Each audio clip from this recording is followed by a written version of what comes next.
Okay, Assalamualaikum warahmatullahi wabarakatuh, anak-anak murid tahun 6 sekalian. Okay, hari ini kita akan bersambung untuk masa dan waktu. Okay, objektif kita hari ini, yang pertama kita nak kenal pasti sistem 12 jam dan 24 jam. Dan yang kedua kita nak menyatakan dalam perkataan sistem 24 jam. Okay, sebelum kita masuk untuk seterusnya, tengok contoh garis masa yang telah Hana lukis. Okay, yang ni contohnya waktu malam pukul 12. Kalau kat sini kita tulis dia sebagai AM, A.M. Okay, 12. Okay, AM ni apa maksudnya? AM ni kalau lampu tag dia tulis anti-meridian. Okay, kalau bahasa kita boleh ingat at morning.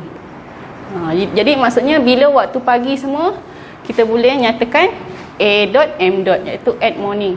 Contohnya waktu pagi kita bangun pukul 6.30 lah kan, 6.30. Jadi sebabkan dia waktu pagi kita sebut dia 6.30 A.M. Mesti A.M. Jadi untuklah seterusnya kita sarapan, kita buat kerja lain waktu ni sampailah tengah hari. Okay, tengah hari pukul 12. Okay, bila masuk tengah hari pukul 12 ni kita dah tak guna A.M. tapi kita terus masuk ke waktu P.M. Okay, kat sini jadi 12 P.M. PM ni apa maksudnya? Okay, PM ni kalau secara amnya kita sebut dia sebagai post meridian, ataupun kita boleh ingat sebagai past morning kalau PM. Okay, jadinya bila pukul 12 kita main bola, contohnya pukul 5 kat sini. Jadi pukul 5 kat sini kita akan letak dia sebagai 5 P.M. Lepas pukul 5 terusnya kita semayang maghrib, terus ke malam pukul 10 kita tidur pun masih lagi 10 PM P.M. Dan bila ke tengah malam pukul 12 diulang balik macam sebelah sana jadi 12 AM A.M. sebab waktu tengah malam. Okay, jadi clue dia nak ingat bila AM anti-meridian kita ingat at morning. Jadi waktu pagi kita guna AM, dan bila waktu petang kita ingat PM iaitu past morning, selepas pagi, jadi kita guna PM. Okey, jadi yang tu untuk sistem 12 jam. Okey, macam mana pula untuk sistem 24 jam?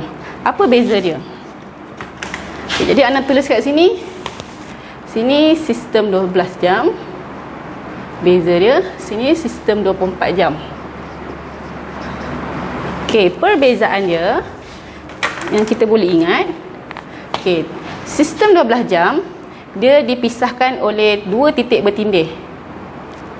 Okey, yang di sebelah depan ni adalah untuk jam, dan yang belakang ni adalah untuk minit. Jadi untuk unit yang belakang ni nak tentukan AM atau PM, kita tengok waktu. Kalau waktu pagi kita guna AM, kalau waktu petang ataupun waktu tengah hari selepas tengah hari kita tulis sebagai PM. Okey, contohnya waktu pagi kita pukul 10. Okey, jadi kita tulis 10 titik bertindih 10 AM A.M. Tapi kalau waktu petang, contoh kita semayang maghrib dalam 7.30. Jadi 7 titik bertindih 30 P.M. Sebab dia dah lepas pagi PM, kita ambil PM. Okey, untuk sistem 24 jam pula, yang membezakan dia mesti ada jam di hadapan. Jam. Okey, Ana ambil contoh waktu kita main bola pukul 5.30. Jadi jam 05.30. Okey, yang di hadapan ini diwakili oleh jam, dan yang belakang ini adalah untuk minit. Jadi perbezaan antara sistem 12 jam dan 24 jam adalah 12 jam dibezakan dengan AM dan PM. Manakala 24 jam dia ada jam di hadapan dan tiada titik. Itu perbezaan antara sistem 12 jam dan 24 jam. Okey. Baik, sekarang kita akan sambung pula nak menyatakan sistem 24 jam dalam perkataan. Jadi ni di sini sistem 24 jam. Di sini dalam perkataan. Okey. Okey, itu boleh tengok. Contoh Ana start daripada yang awal. Bila 12 AM dalam sistem 24 jam kita akan jadi jam sifar macam ni. Okey, terlebih pula, minta maaf. Okey, bila jam sifar ni dia bermaksud adalah pukul 12 tengah malam. Dan bila kita nyatakan dalam perkataan, kita akan panggil dia sebagai jam 24. Jam 24. Okey, satu ini saja yang kita akan panggil jam 24. Yang lain kita akan tak panggil dia jam 24, kita akan sebut untuk seterusnya Ana akan tunjuk. Tapi yang penting ingat satu ni saja, bila semua sifar kita akan panggil dia jam 24. Okey, untuk yang seterusnya, macam mana pula kalau jam, okey, macam ni. Ada sifar, satu sifar. Okey, bila macam ni dekat tempat jam dia satu, sifar ni kita tak perlu sebut.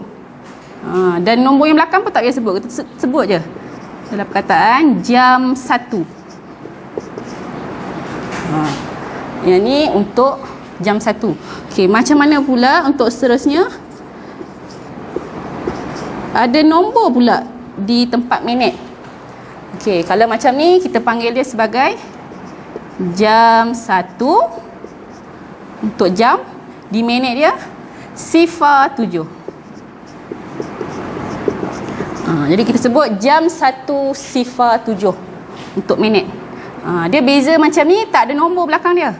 Jadi kita sebut satu saja, jam 1. Tapi untuk yang seterusnya nombor 3 ni ada nombor di tempat minit, sifar di sini, dia kita sebut jam 1 sifar 7. Okey, untuk yang seterusnya jam, okey, seperti ini pula. Okey, ingat untuk jam sifar di hadapan kita tak sebut, terus sebut 1. Jadi dia jadi jam 1.25.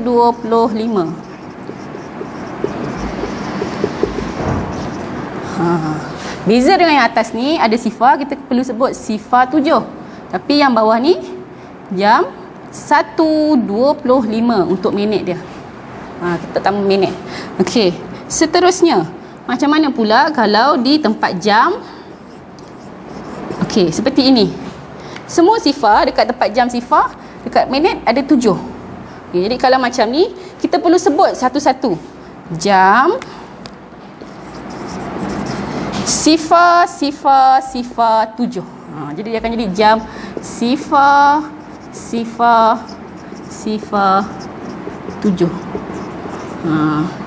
Ni yang Ana kata tadi, yang kena ingat. Hanya yang macam ni je kita sebut jam 24. Tapi yang lain bila macam ni, kita tak sebut dia jam 24 sifar 7. Kita jadi dia jam sifar 7. Jadi banyak sifar. Tu yang kena bezakan. Hanya satu ni saja kita sebut jam 24. Okey, untuk yang seterusnya ada 3 lagi contoh. Jam, tengok dekat bahagian jam ada pukul 14 minit kosong. Jadi kita sebut dia sebagai sama macam atas ni, sebut jam 14 sahaja. Okey, macam mana kalau tiba-tiba ada pula di sini nombor, Anda tukar. Di sini ada nombor jadi 8. Jadi sama contoh macam atas ni, dia akan jadi jam 14 sifar 8 untuk minit dia, nampak? Jadi jam 14 sifar 8. Okey, kalau nak tukar pula sifar ni, kita tukar jadi 3 contohnya. Jadi apa jawapannya? Jawapannya jam 14 38. 38. 8. Okey, senang je kan? Kita ikut urutan tadi. Kita bezakan antara jam dan minit. Lepas tu tengok pula dekat tempat jam tu. Okey, kalau jam ada kosong kita tak sebut. Kita terus sebut 1 berapa minit dia. Tapi kalau macam ni ada sifar, kita kena sebut sifar satu-satu. Sifar 7. Untuk minit, bila ada sifar kita perlu sebut sifar tu. Macam contoh yang ni, jam 1, sifar tak sebut sebab dekat tempat jam. 1 sifar 7. Okey. Okey, jadi sampai di sini saja pelajaran kita pada hari ini. Sekian, terima kasih.